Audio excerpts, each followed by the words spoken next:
Hey everyone, it's G from the Somebody Son podcast. In a world where so much attention is placed on political parties that divide us, we needed to show humanity's compassionate part. This great melting pot we call America is a tapestry filled with our beautiful differences. The fellas sit down with Jamie Clark, not your average entrepreneur, to discuss the effect of recent tensions and how communities can come together to move the country forward. Please sit back and enjoy one of my favorite episodes of Season 2. And don't forget to subscribe, leave a rating, and share with a friend. Welcome to another episode of the Somebody Son podcast, where biting your tongue is never allowed. Young men battle with the pressures of manhood every day. Each episode, we tackle topics that focus on worth, actions, and relationships. Our goal is simple: help men win the war with themselves.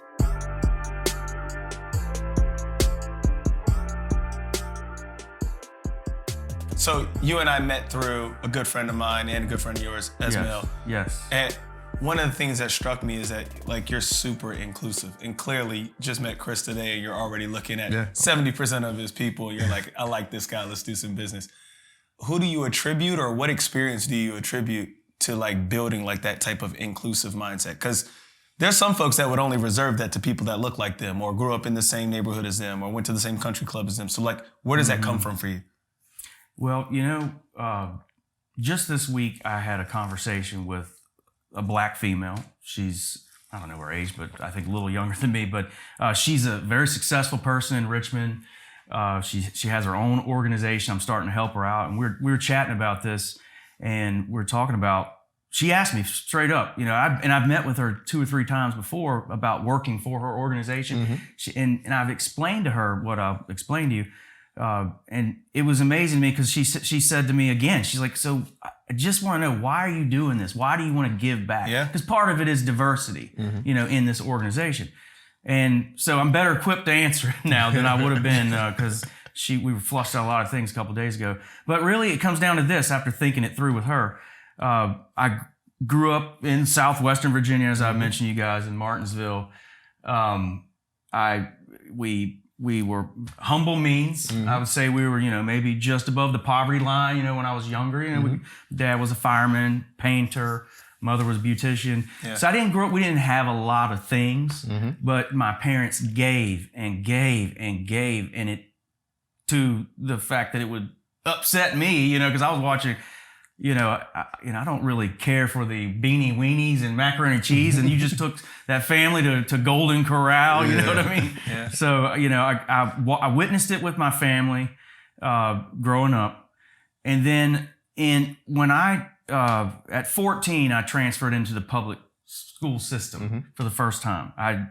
Again, with my family, my parents were very much involved with church and that, environment. And one of the churches that we were involved with had a school in the back of the building there. And it was about 10 kids per grade. So I spent the first, kindergarten through 8th grade at this little Christian school, which was great experience, but I didn't, and you're talking about diversity. I'd met, like just told her the other day, maybe one black person that I really get to know before the age of 14. Wow. Like one, maybe 2 or 3 that I actually had conversations with. And so at 14, I begged my parents, actually forced the issue to transfer into the public school system. Well, the city school was about 50-50 black, white. So all of a sudden there's 400 to 500 black people walking around, and I don't know I don't know how to communicate with them. Yeah. I mean, this is the truth, man. So my freshman year, and transferring in, they didn't put me in the honors classes, clearly, coming from the previous school. So just the way it was back in 1989, I would say out of maybe 25 kids in the class, there were about 20 blacks and maybe 2 or 3 other white individuals. And so I spent all through high school figuring things out, learning who I am, and I came to the realization that I was a minority in that environment because I've had a lot of feelings of minorities, being a minority throughout my life, and being at that school and trying to fit in with the white kids. I mean, great kids, but back then we're teenagers, Yeah. So I had a hard time fitting in with the white crowd because most of them had money and they had nice cars and nice shirts. I was rotating my jeans back and forth. Like, for real. I had 2 pair of jeans. I used to rotate them. Which one am I going to wear 3 times this week? You know, that was life. And so, I had to be me, and I had to fit in with everywhere. Plus, I played basketball. I was in the gym every, 5 days a week, Saturdays. So I had a lot of relationships that I built. Sorry, fast forward, get out of high school. I spent 2 years in junior college. I played basketball there. Was going to transfer I looked around Virginia. Ended up at Longwood. Okay. And then I spent about, the next 4 years of my life with, some of the guys I knew from playing basketball, but I was back to just mostly white people in my life. Graduated, went to the Jewish Community Center. Was my first job here in Richmond. Oh, Monument Avenue. On Monument? That's right. That's right. So, I'm 25, I guess, at the time. I was a year into my job at the Jewish Community Center. What Jewish Community Center? I didn't grow up Jewish. And I actually knew one family in Martinsville that was Jewish. And so I felt I was in a minority category again. And this one night, this lady had just started, a black lady. Her name's Tracy Dowdell. She had just started working there just after me, and she was a janitor maintenance department, and we just bonded. I felt like I was like pulling her aside. I was like, "What's up, all these people around here?" And so we hit it off. Yeah. And we used to joke around like we weren't Jewish. So I just have been, I experienced that, and by not experiencing like diversity for the first 14 years of my life, it's caused me to dive into it. Once I got, and then through high school, again, I was diving in just trying to figure out who the heck I was. Yeah. And how can I fit in? So anyway, Tracy, she had a son that was tagging along. He was 5 years old while she was working. And so at nights, her boy would come into my office, and we just bonded. And that's when, she's my black mother. We would say that. Yeah. And anyway, Keith is still in my life today. And that was in 2001. Wow. He is I have a younger brother. Keith is my little brother. It's amazing having him in my life, and his mom. As a matter of fact, this is why I believe that certain things happen for a reason. Yeah, I do believe that things are divinely inspired. So in 2012, working here in Richmond for a commercial real estate company, we had just become part of a global company or international company, Colliers International. And so I saw an opportunity to help the ownership here in Richmond open that office in Hampton Roads. So moved the family out to Norfolk. And when I went, Keith, like before I moved, I didn't know where Keith was going to go to college. Yeah. He was applying at all sorts of different schools. Yeah. He tells me, "Hey, Jamie, I'm coming to Norfolk with you. I'm going to ODU." And we didn't even ever discuss that, excuse me, 17 years of relationship? Well, at that point it would have been 14, whatever the years it was. So anyway, I feel like we were sent off on a mission together to continue to bond. Yeah. Keith has been in all of my every business venture. The kid, I've learned so much from that kid, and I call him a kid. He's 23 now. It's amazing. But that's kind of my background. Why, really, again, it's just not having diversity, thrown into a world that I didn't know how to speak. And the other thing, I found myself in class and kind of changing my tone and trying to fit in here. And then on Saturday, I'm over at my blonde haired friend's house and I'm talking another way. Yeah. And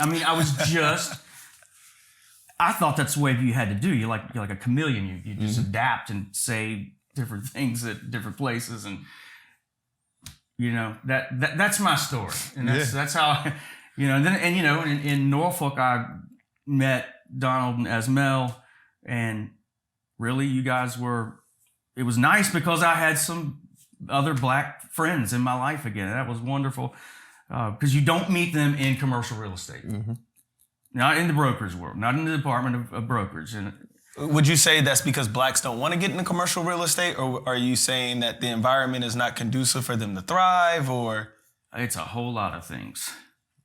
It is, first of all, it's not, yeah, they'd like to be in it. Why wouldn't they? I mean, you're talking about people in residential real estate, a transaction might be $2,000, $3,000, $4,000, maybe $5,000, maybe $6,000, but then you got cuts in the office. In the commercial world, it's 3 times, 4 times that amount. Some deals, I have to close a 6-figure commission deal where I got paid 6 figures, and I've thought about, and now not many of those, but because I've done a lot of leveraging with growth. But why wouldn't they? And we can go into that, man. We did that with statewide. We brought people on board that of color, and but anyway, back to your point. Yes, they want to be in it. Is there a pathway for them? Not really. There's not. I mean, the commercial real estate firms. You go and look at the top 7 firms just in Virginia. You go look at their. And then go on their websites and start going through it. Yeah. And you will see a whole lot of people that look like me. Yeah. And as a matter of fact, that statistically, in Virginia, on the high level, I'm talking about, now, you're going to run across people, you might, on this, somebody's going to call you and say, man, I have a friend, a black guy who's helped, represent an office sale or a lease of a warehouse. And you're going to, show me the size of that deal. It doesn't happen. Not in Virginia. They're not involved in it. They're not.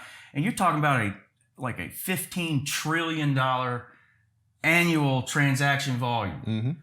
Think about how much of that money. No, that's not Virginia. That's on the national. On a national scale. $15 trillion. $15 trillion is being exchanged off representation of commercial real estate. Representation of commercial real estate. That's wow. Nationally. All right. Wow. How much of that, how many in the billions is going into the pockets of, when it comes to commission, of the people representing these deals? Plus, another thing is not just the money, it's the influence.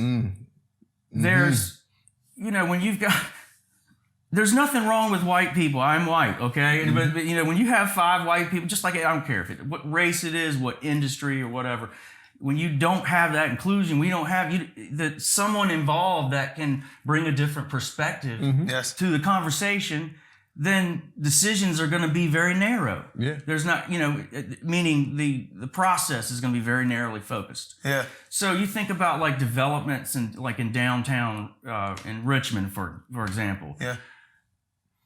I believe there should be, especially in this world we're in right now, we should intentionally try to get someone involved in the process that's from the community.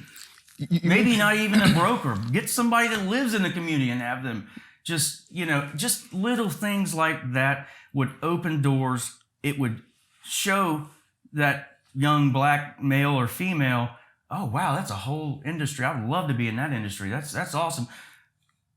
But also the white people would say, man, he's awesome. He really brought a lot of value here.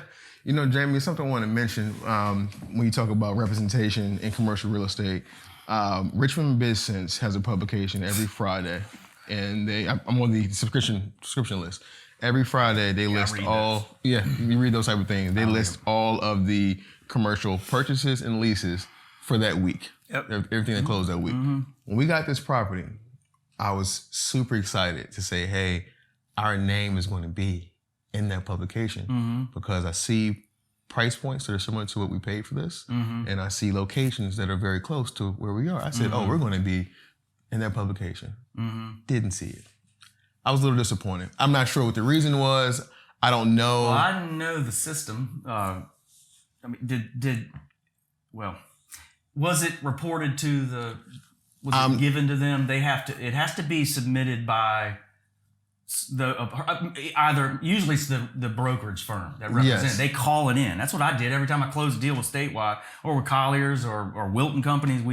We would report our deals. I didn't know that process, but the brokerage firm that I use, they're on there on a regular basis.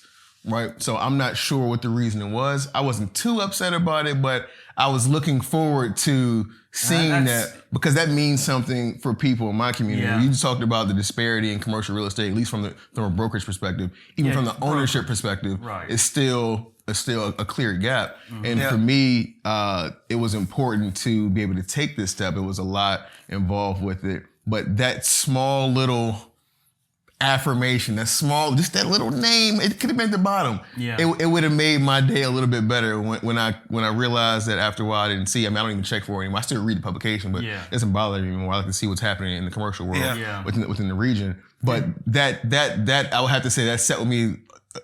It set with me kind of rough that day. Well, let me ask you: Did they report other transactions, but they didn't report this transaction? Mm-hmm. Well, I don't know what any negative reasons for them not to put it in there. It's promoting them for converting it. Yeah, it could have been nothing. It could have been. I think truly. Because this is we're not waging war against Richmond Business. No, I love Richmond Business. Yeah, we do. Two things, Chris, I think it would have been encouraging to see it because this is you happen to be in the small percentage of people who are not only checking Richmond Business, because the greater community doesn't check Richmond Business. You have to be a person who's intellectually curious on real estate to even know about the publication, let alone sign up. But I think number two, it would have been super encouraging for you to see a deal that you are a part of from an ownership perspective be reported in your local community. I think number two, though, what you're hinting at, and I think, Jamie, I would love to get your take on this. African Americans recognize that there's institutions that have been in existence for many moons whose historical context has not been inclusive. Mm-hmm. And so when said deal is not reported, it forces us to question, was it an oversight? Mm-hmm. Did my broker not submit it? Was there too many deals? Or is this more of the same from the historical context where we're excluded from being in the party, right? Mm-hmm. And I think that's the conflict that we have.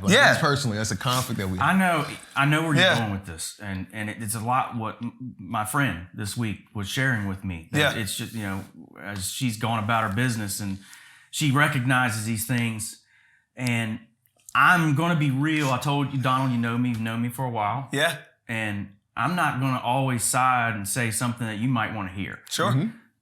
That's one of the reasons I was excited to be here, because it gives me a chance to speak from my perspective. I consider myself Jamie Clark. All right.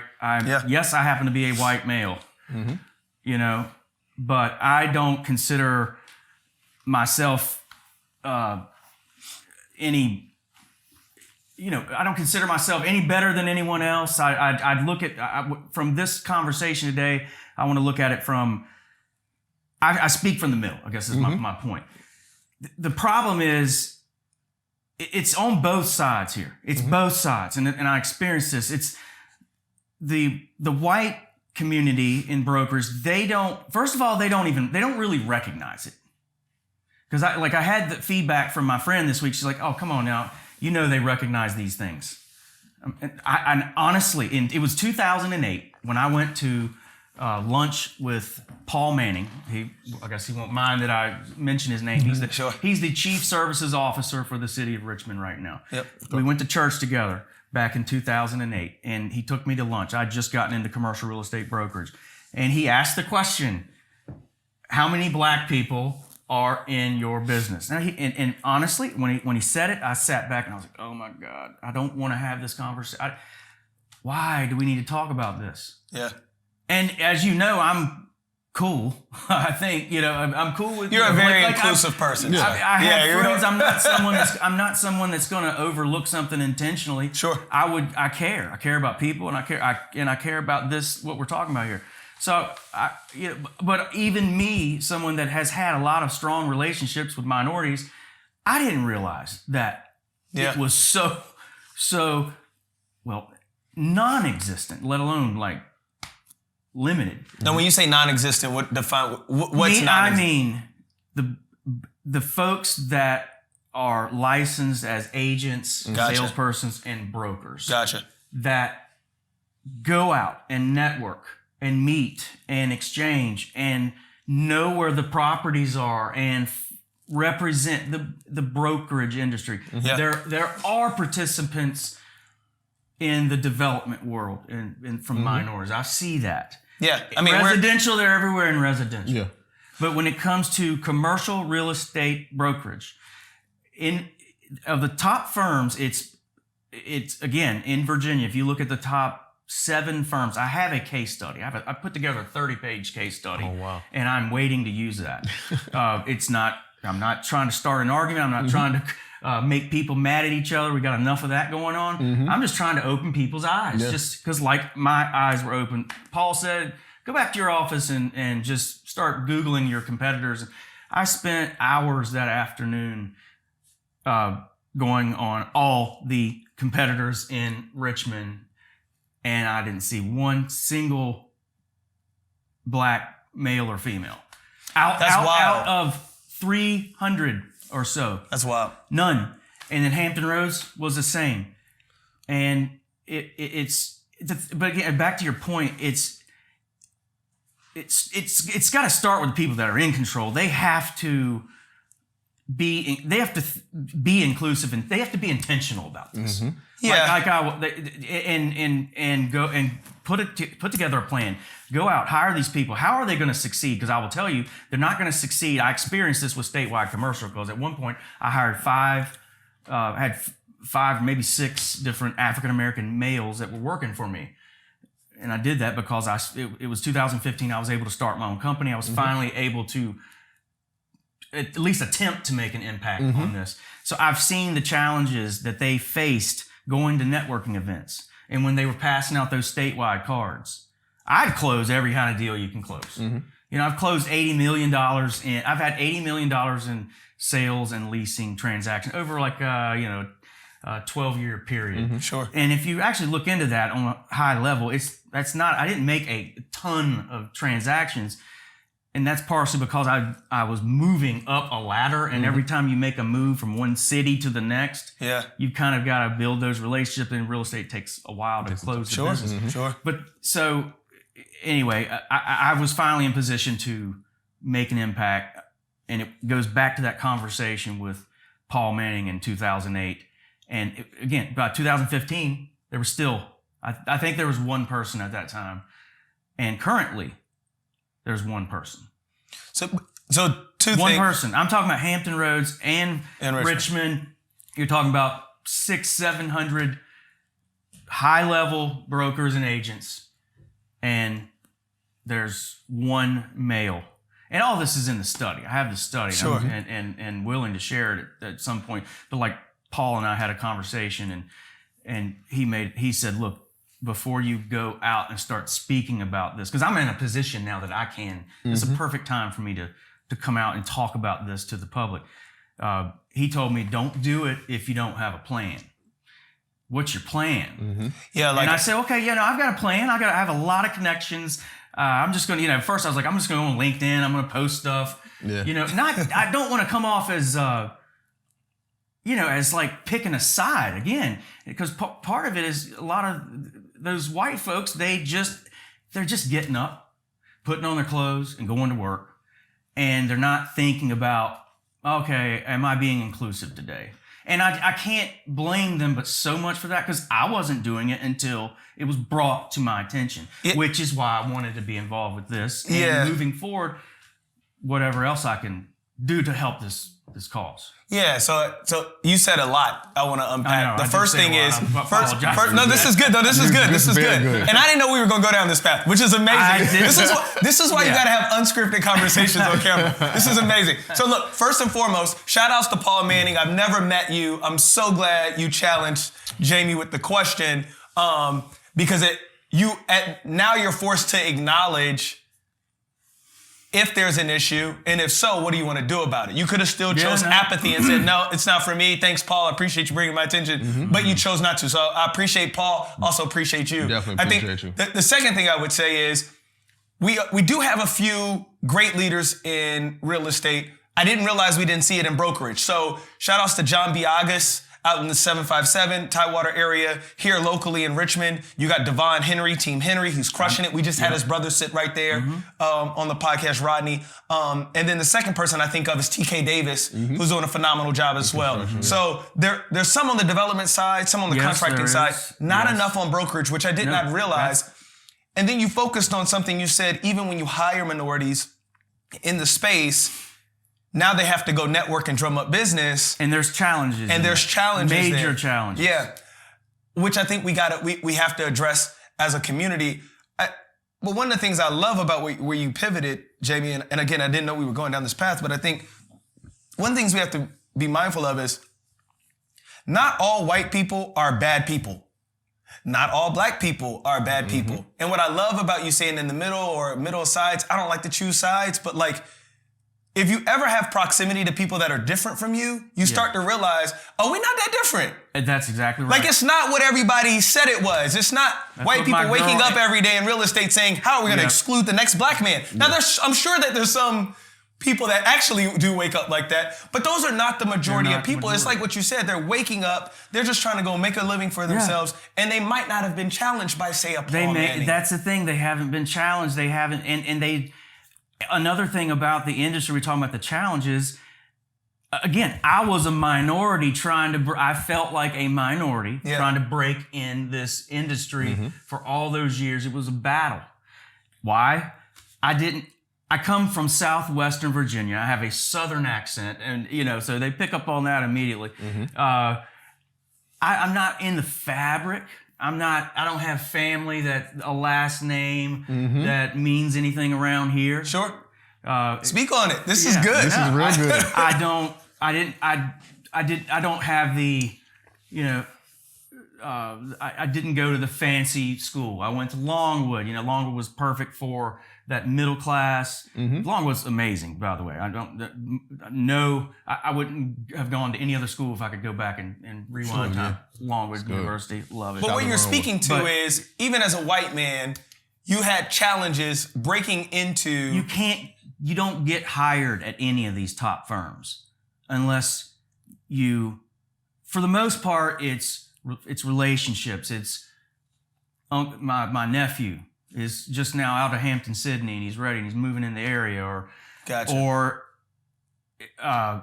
a lot of that. So it's in the network. So you're hiring within. Your own sons and daughters are being hired and brought in. Or again, affiliation. People in affiliation, they're getting hired and they're getting brought in. So back to my point. My point, I'm not from the area. I didn't have anything to stand on and say, hey, I'm Jamie Clark and this is my family, or this is this. And I was, I broke in because I was good at sales. I was good at talking. I love people.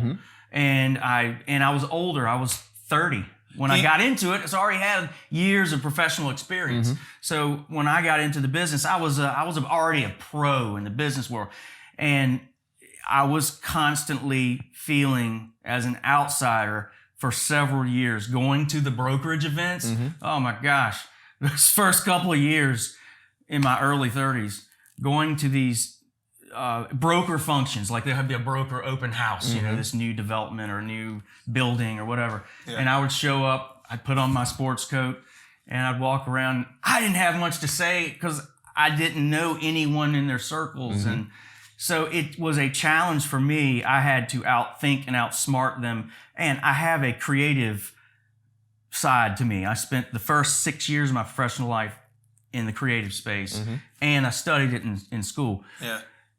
So I had that marketing background. So I have a separate view. So I was able to win because I would outthink these guys and I would use brands. I knew how to talk a brand up and talk a brand down. And when I started statewide, as a matter of fact, what we did, we would go into meetings and we would say, look, at the end of the day, they're red, they're green, they're blue, and we're technology. And every time we say that, they say, all right, what do you mean by it? I have to understand what that means. So anyway, I understood from a long time how to beat them at their own game. But how is a young 25-year-old black male going to go into an environment like that? It's almost impossible. It takes someone like me, and not me, but someone like that is intentional about it. Yeah. And again, why am I intentional? Why was I intentional with this? It was my background and how, and a lot of my feelings of, look, I've been through a lot, and especially recently, and I've had a lot of anger issues, even in that business. The last deal I did, let me explain here's one reason. The last deal I did in that industry, it was a lease that was signed numerous years earlier. Within the agreement, it says that I get paid on any future renewals. Well, this tenant that I had represented in this building, it's a big Fortune 500 company that I represented.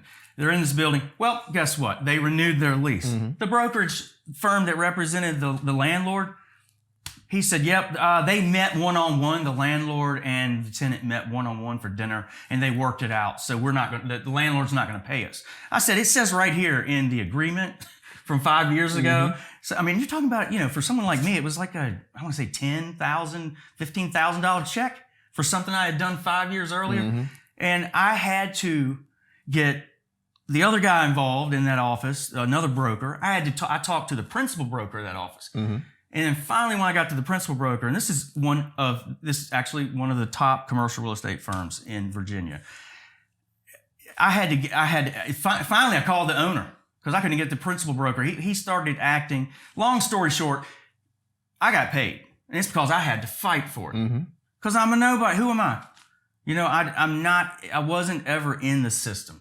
So I couldn't, I can't imagine them doing it. I told the guy, I said, and I'll stop talking about that. I think it's relevant though. I told him, I said, you still have the representation you still have the relationship with this landlord. So yeah, you can say, that's okay, we don't need to be paid. But you need to go to bat for that other broker. So there's wars within the industry. Yeah. You think of at the beginning stages of really getting minorities in the business, they'll win many of those battles. So that's why I said you asked me the question earlier, and I'm going off on a tangent here. No, this is good. This is very good. I'm learning a lot. There's a lot of reasons why, and it's not just Virginia. You look across the board. My mouth is dry. You look across the board, and I have these statistics in this study. I studied the top firms on a national scale, and it's under 1%, less than 1%. Male or female when it comes to African American. Okay. Wow. I have to ask you a couple questions. And think about that. Yeah. So scale 1 to 10, how hard do you think it was for you to break into the industry? Scale 1 to 10. What would you say? For me, I'd say it was about a 6 or 7. It wasn't that hard because again, So 6 or 7. I outsmarted them, but the average person that would have been in my shoes, I use that marketing background to get. So I didn't have as much of a difficult time ramping up. I mean, clearly I was able to succeed and move on to other positions. And yeah, but you said you felt like an outsider. So at least if you didn't have that kind of creative background or education, I would not have. You don't think you would have been successful? No. Do you think being white helped? Definitely it helped. Yeah. Well, all right, so some of the black men that worked for me, we'd go in. I had white friends come up to me and say, what are you doing? Like, you're setting yourself up for failure. They can't make it in this business. And these are some of the most successful brokers in the business in Virginia. They can't make it. They're not equipped with it. What they meant by that, okay, again, I'm not siding with anyone here. What they meant by that was, they're not plugged into the business already. They typically there's not a lot of wealth, and there's some of the education's not there. So they're looking at it from a perspective of, I would have to spend extra money and extra time to ramp. Why you ramp? It's not a negative. It's not that they can't. I don't think the mentality of in the industry is, oh, they can't make it. There's just no way. It's too much of an effort. Someone has to start, and it needs to be. Both parties have to work together. I mean, and listen, I've had a whole lot of black folks that pissed me off when I was going through this process. Because, I mean, there's an attorney in Virginia Beach. I took one of my guys with me. We go to meet. He knew this attorney, black attorney. So I go to this guy's office. First of all, I didn't see one other minority in the building. And this guy he's the attorney that owns this firm. And I was like, man, I thought you said the guy was black. Because before I met him, we're walking down the hallway. Yeah. And so we get in there and oh yeah, there he is a black man. And all these other attorneys and paralegals and whatever else, which that was odd. So then I go in there and sit down and we start sharing. I told him about the numbers and the statistics. I told him about the 2008 interaction with this black male, Paul Manning, from 2008. I share all this stuff. And he just flat out said, what's in this for you? I mean, what are you doing? And I heard that all the time from black leaders. What is in this for you? Why are you doing this? You know how many times I have to explain myself and meet with people to get them to finally believe me? Just to believe that I did this not for money or anything. I did it because I saw a need. Mm-hmm. Actually, it's an opportunity. If people that are successful in this business would go ahead and be intentional, bring a couple folks on of color, have them work with other black leaders that they're not in the industry, but decision makers, building owners, some of the developers you just referenced, they need to work with those guys and work together and just, you've got to use your own resources. Yeah. So it's going to take both sides coming together. But again, I'll tell you another one because this is just amazing. I flew to Dallas, Texas to meet with Bishop T.D. Jakes' team to talk about what I was doing with Statewide Commercial. Wow. I did not know this. Yeah, I flew one of my other guys with me. One of the black guys, because he knew Bishop Jakes. He had a connection with him. Wow. Well, so we get to Dallas, and I met Bishop Jakes at one of his. This is nothing bad about Mr. Jakes, Bishop Jakes. No, we love Bishop Jakes. Yeah. He's great. Well, tell him that I came to see him. Okay. And it didn't happen. But anyway, I spent a lot of money on that trip alone and didn't get to even meet the folks. So I did, because and I think part of the problem was here's where the first meeting was downtown Dallas. I remember it was a Sunday night because there wasn't a lot going on. All right. So it was kind of quiet. Sunday night, like 9:00, it's dark. I go with my guy. Bishop Jakes, one of his guys shows up. We meet downstairs. We go into this building. Nothing's open. We go up to the top floor of this huge property in downtown Dallas. Walk in, black man sitting there behind his desk, nice and cordial. So about 15 minutes in the conversation, I'm just sitting there. And this guy's talking, my guy's talking, and this man's office, he's talking. They're just communicating. They're 3 black men. And they're just going back and forth. And I'm sitting here like, why aren't they engaging me? So I already started getting a little defensive on my end because these black men are not respecting. Man, I just flew here to talk to you about something very serious. Was Bishop in the room? No. This guy, I will bet you that Bishop Jakes never even heard my name from anyone. Gotcha. It didn't get to him, but I was like 1 degree. Gotcha. The people I was talking to knew him directly and often, and they didn't make that one more step. I didn't need to meet with him. I could have met with one of his advisors, and I think that's what I did. To be honest with you, I don't really know. I'll go up to this. So I meet this guy. He's like a city councilman for Dallas, in his 60s. Again, black guy, and we're in the conversation. I'm talking about what's going on in Virginia. I'm talking about these awful statistics. I'm talking about Paul Manning from 2008. This is like 2017, I believe. So this is 9 years after my conversation with Paul Manning. That ought to be enough for them to say, all right, this guy's got to be legit. I'm still on a mission. Still on the mission. Yeah. 9 years later, no. This guy said, Jamie, here's the bottom line. He said, when I look at you, and he held his hands like this, when I look at you, I see everybody else I already know in this industry. Now, when I look at your guy over here you brought, I can relate to him. He says, but I have a hard time understanding you because you look like the rest of them. I got so mad. I mean, and I'm feeling it right now. Whew. I mean, you're talking about a guy who had already spent tens of thousands of dollars bringing guys on board, trying to push this cause. Just spent well over $1,000 to fly my wife and me and this other guy works with me and his wife. And I get down there and I have the first person I meet with throws his hands up and tells me, I just don't believe you. Just like that guy at the beach, that attorney at the beach who said, what's in this for you?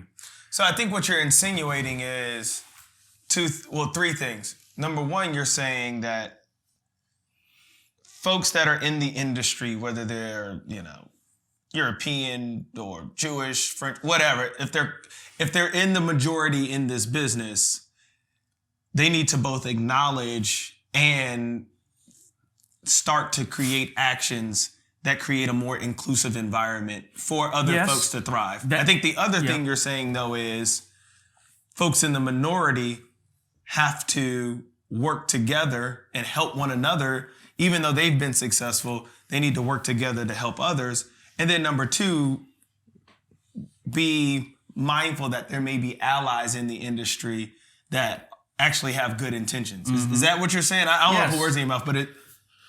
Yeah, I'm saying that you have to make the decision. You have to. I go back to the word intentional. You have to be intentional. We all get up and we take a shower or a bath, or hopefully, for anyone in my area, I want them to bathe. We put our clothes on and we go to work, and most people just aren't thinking. I know the white people are just. A lot of them are just kind of, they don't want to talk about this.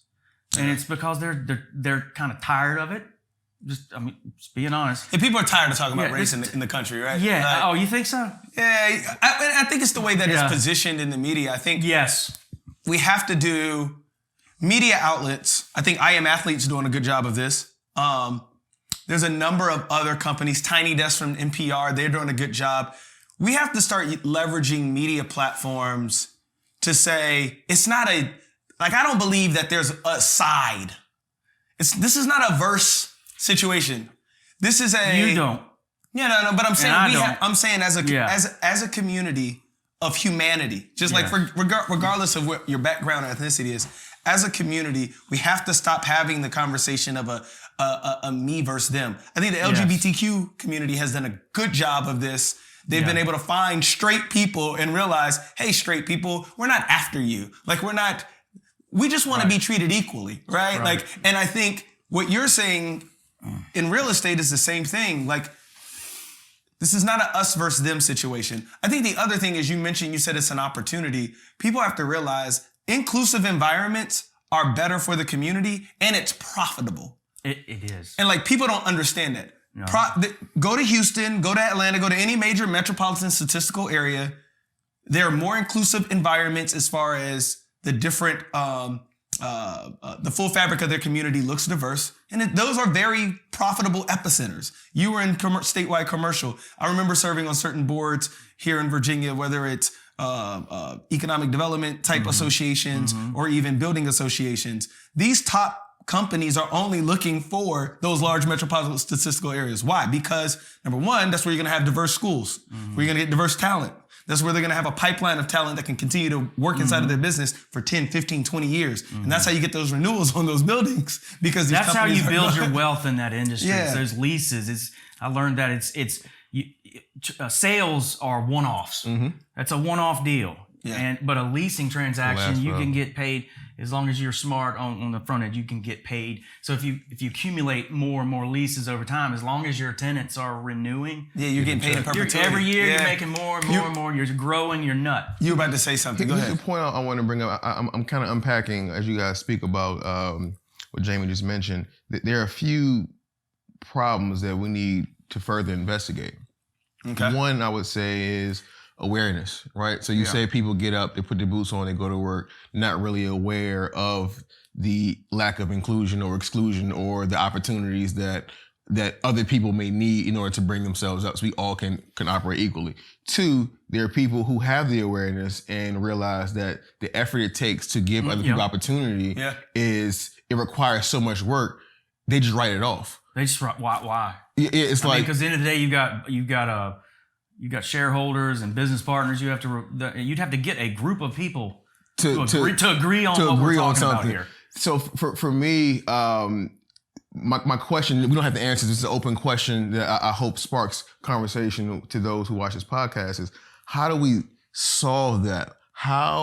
What can be done within the social fabric in our community to make people realize, and not only you hinted at it, at profitability, make people realize that inclusion is profitable. It helps everyone. And I think if we can figure out, whether it be socially, whether it be through institutions, whether it be through government, we can figure out how to make those necessary investments. Yes. We can probably be a lot more equal in the perception of people as a whole. Because right now, what you're telling me is, and what I'm getting from it is, a lot of black people get written off because whether you're racist or not, it's not so much about being a racist or not. It's like too much effort to help bring people up. It's work. It's not that they're not competent. It's they're not experienced. They don't have that experience. Or in their environment that you need.